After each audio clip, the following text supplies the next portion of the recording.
Почитувани, еден медиум во Словенија неодамна објави истражувачка сторија во која откри дека сума од 2,5 милиони евра од Унгарија завршиле во телевизија Алфа и во 3 интернет портали – Курир, Лидер и Нетпрес.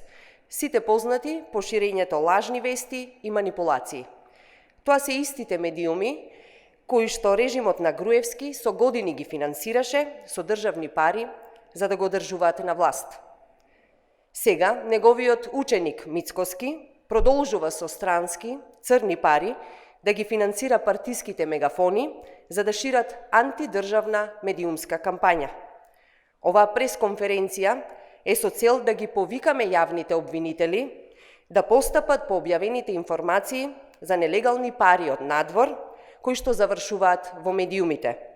Ние сме правна држава и законите мора да важат за сите подеднакво. Како што открива новинарското истражување, овие пари од Унгарија се користат за црна кампања против успешните политики на СДСМ.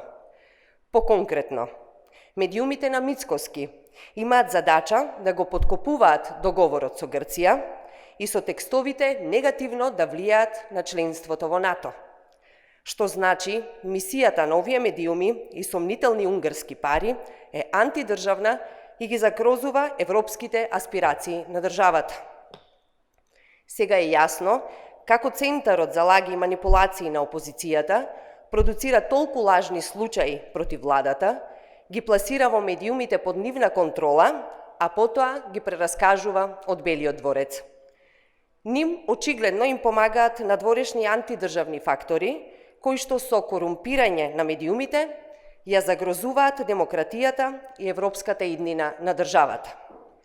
Праксата со корумпирање на медиуми беше одлика на 11-годишното режимско владење на ВМРО ДПМН, Никола Груевски и неговиот советник Христијан Мицкоски. Но таа одлика и како опозиција ја продолжува сега извршителот Мицкоски во спрега со азилантот Груевски од Будимпешта, центарот од каде што се слеваат црните пари. Како одговорна и демократска партија, СДСМ е посветена на унапредување на слободата на говор и слободата на медиумите, но истовремено и на борбата против лажните вести и измислици, како и сомнително финансирање медиуми. Благодарам.